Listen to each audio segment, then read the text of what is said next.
Nick Robinson here for Polygon, and today I'm going to run down my top 5 favorite video games of 2016. Now I know what you're thinking. You're thinking, Nick, why are there all these dots all over your face? And there's a very good reason for that. I don't really show my face too much on this channel. It's a lot of voiceover stuff. I feel like you know the drill by this point. So I came up with a solution. Rather than presenting my Game of the Year options to you through my mouth and my face, I've decided that I'm going to communicate to you through this avatar. So without further ado, these are my top 5 favorite video games of 2016, and I hope you enjoy it.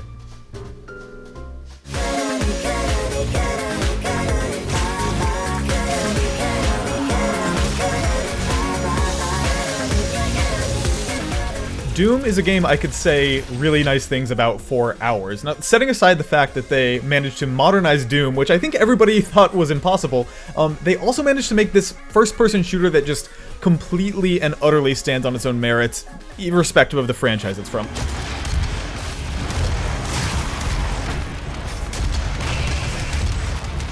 At a glance, I think Doom is a game you could maybe mistake for just a dumb shooter, when in reality it's this beautifully constructed sort of pile of interwoven mechanics that all complement each other beautifully. A great example of that is that the two most important resources in the game, your health and your ammunition, are throttled by two really clever mechanics, glory kills, which are super fun, and the chainsaw, which spawns a bunch of ammo every time you use it, but has very limited fuel itself. Like everything in Doom, those two mechanics exist in service of keeping you moving forward and keeping you playing as aggressively as possible, which is ingenious. It's very much in line with what you'd expect from Doom, and is so far removed from what we've come to expect from modern shooters. There is no cover mechanic. You are always encouraged to keep fighting and keep moving forward, which I think fucking rules. From an aesthetic standpoint, Doom is also just perfect. It's this visually colorful, very bright, very well lit, frequently kind of silly looking game that is paired with this exhilarating, blood-pumping soundtrack and some of the best weapon sound effects I've ever heard in a video game. It's this fast, lean, brutal, surprisingly kind of funny game that made me feel good the entire time I was playing it. It's super easy to recommend.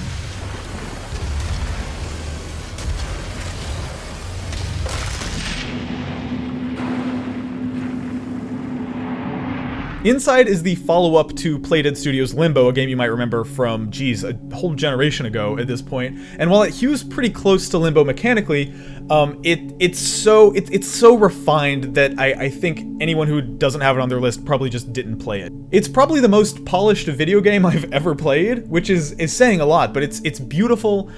It's really aesthetically pure and good looking. It's basically monochromatic, but not really. It represents a huge jump forward for what Playdead did. If you remember, Limbo was almost completely a 2D game.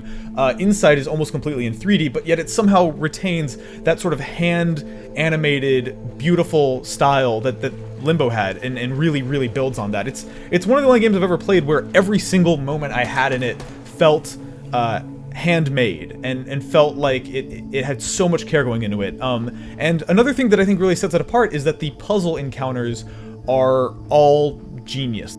I never felt totally stumped. I always felt like I had all the tools in front of me that I needed to solve a puzzle. The game almost never reuses any of its mechanics. Every puzzle kind of has its own idea, and when it does reuse a mechanic, it's because it has something new to do or say with it. And lastly, it's just... It sets up this universe that non-verbally, without ever saying a single word, the game manages to tell you so much about the world it takes place in. And it also has, I would be remiss if I didn't mention this, my favorite ending of any video game I've played this year. Maybe my favorite ending of any video game I've ever played. I will not say anything specific about it other than to say that my jaw was wide open for basically the entire last 20 minutes of the game. I just could not believe what was happening on the screen in front of me. It's so elegant and beautiful. It feels like it just emerged fully formed. It doesn't feel like it was created by people. It's that flawless, and I really recommend you set aside 2 or 3 hours and just play through it start to finish. Go in as blind as possible. It's amazing.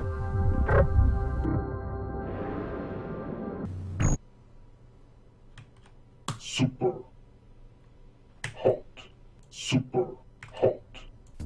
Speaking of games that are just aesthetically perfect, Superhot is absolutely one of my favorite games of 2016.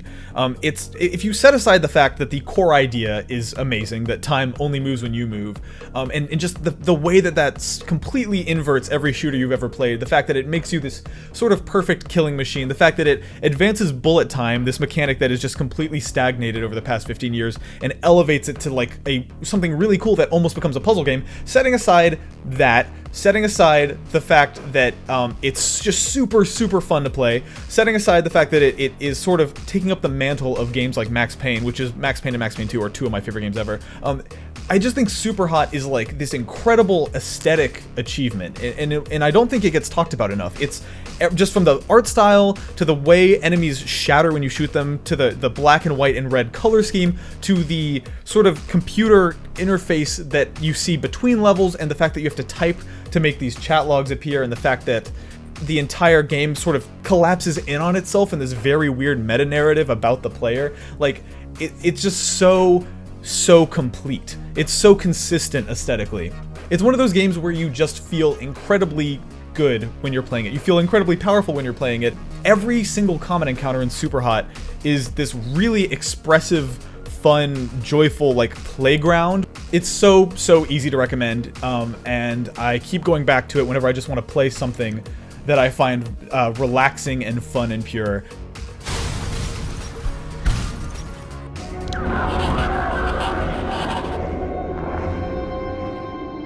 Jonas? Hello? Dear Ditto, everyone. In general, I feel like I'm a pretty action game focused guy, which you've probably seen from the other 5 games I picked for this list. But Oxen-Free is the narrative game that stood out to me this year, and the reason it stood out to me is the writing. Henry Fonda stationed here, I think, for a bit. Unless he was Navy. Who's Henry Fonda? Around Christmas time, this little breakfast place used to sell these amazing polar bear sugar cookies. Man, those were good. And then one year they changed the formula or whatever and ruined it. Oxen-Free is a game about some kids who go to this island that is rumored to be kind of maybe haunted, it's not really clear, and they sort of explore the island. They find out that they can kind of interact with the island using these radio frequencies, and things really quickly start veering into the supernatural. And what I love about Oxen-Free is that the core of the game, and the reason I love it, is not the supernatural elements, although they're very cool. More than that, I love the way the characters speak to each other. The way they talk is so human and so conversational, and on top of that, I think the thing it does that's really special is that it has some of the best, maybe the best written teenage characters I've ever encountered in video games or in any other medium. The script is like really funny, it gives the characters space to be funny, and it just really does a great job of humanizing them in a way that I would maybe argue games like Life is Strange completely failed to. I saw the light on in the tower thing. Hey, did you know that it's named after some guy named Dick Harden? It's still funny. My biggest takeaway from Oxen-Free is that I think that it shows that the best way to write teenage characters is to stop trying to write them like teenage characters and just write them like human beings. Oxen-Free is a game, like, I played through the whole thing in just a couple of sittings. I was really pulled through it. I think the world it sets up is really interesting. I think its take on a quote-unquote ghost story is incredibly unique. If you have any interest in story-driven games or narrative games or just games that approach dialogue in a way that isn't cringy or embarrassing, you should play Oxen-Free, absolutely.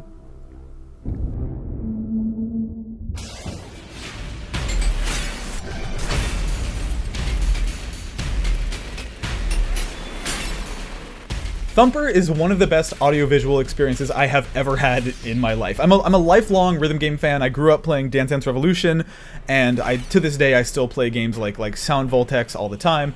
And as a lifelong rhythm game fan, what I love most about Thumper is that it's a rhythm game that takes everything you know about rhythm games and just throws it in the toilet and starts over. For forever now, for decades, rhythm games have been about sort of precision timing and keeping a combo meter going and trying to full combo a song, and Thumper is in so many ways not as obsessed with that stuff. It's about survival. It's about only taking a couple hits and then getting your life meter back by doing specific things. It's about learning to read and understand the world that it sets up. It's this game that has just a ton of immediacy to it. It hits you really fucking hard.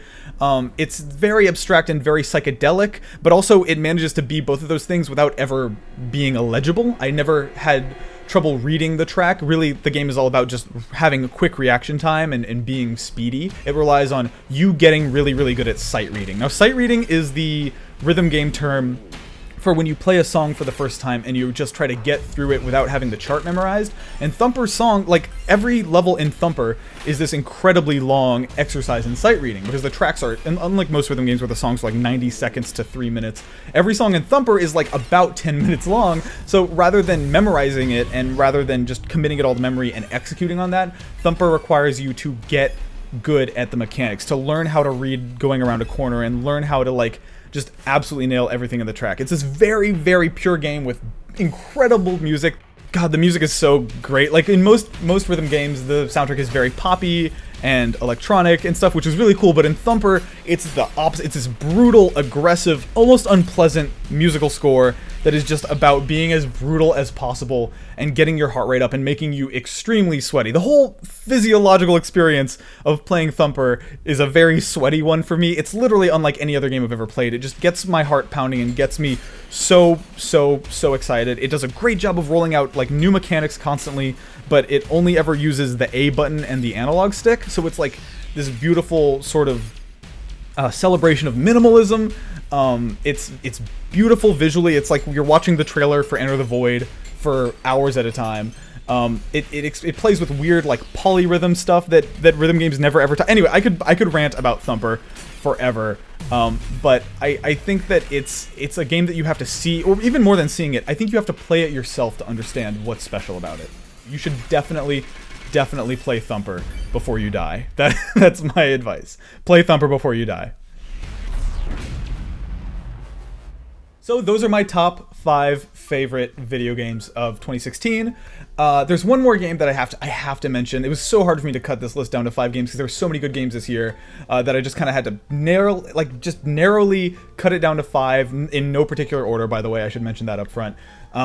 And there's a 6th game that I really need to mention that was so hard for me to cut. That's Jackbox Party Pack 3. If you've never played the Jackbox games before, they're sort of these game collections that you kind of connect to your TV.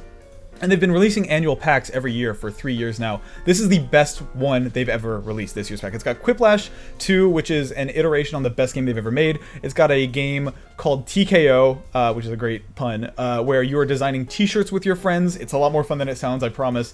There's a game called Fakin' It that requires everyone to sit in a circle in a room. I don't want to waste a ton of time just listing all of them, but there are 5 games in the collection. It's an incredible value. It is the most fun I've had in local multiplayer in the entire year by far. Just playing it with friends, playing it with family members. It's if you're going home for the holidays or you're going to be around family or friends at all, I would really recommend Jackbox Party Pack 3. It is just it's the hardest I've laughed playing a video game in a long time, is playing those games with friends and just cracking each other up.